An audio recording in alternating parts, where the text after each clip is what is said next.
സ്വാഗതം. നമുക്കിന്ന് പുതിയൊരു മോഡൽ പരിചയപ്പെടാം. എന്താ model? e raised to x into fx plus f dash x dx is equal to e raised to x fx plus c. അപ്പോൾ ഇവിടെ തന്നിരിക്കുന്നു ഫംഗ്ഷൻ എന്ന് പറഞ്ഞ എഫ് എക്സ്, അതിൻ്റെ ഡെറിവേറ്റീവ് ആയിരിക്കും എഫ് ഡാഷ് എക്സ്. ഇവിടെ നമുക്ക് നോക്കാം അങ്ങനെ തന്നെയാണ്.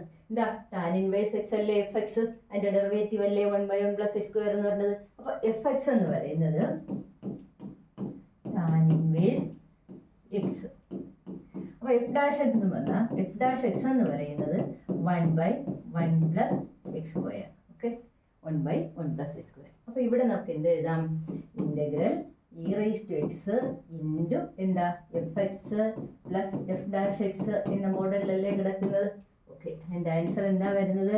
അതിൻ്റെ ആൻസർ എഫ് എക്സ് ആയിരിക്കും. e raised to x into F X ആയിരിക്കും. അപ്പോൾ ഇവിടെ നമുക്ക് തന്നിരിക്കുന്ന ഇതെന്ന് പറയുന്നത് എന്താണ്? i ഈസ് ഈക്വൽ ടു എന്ത് വരുന്നു?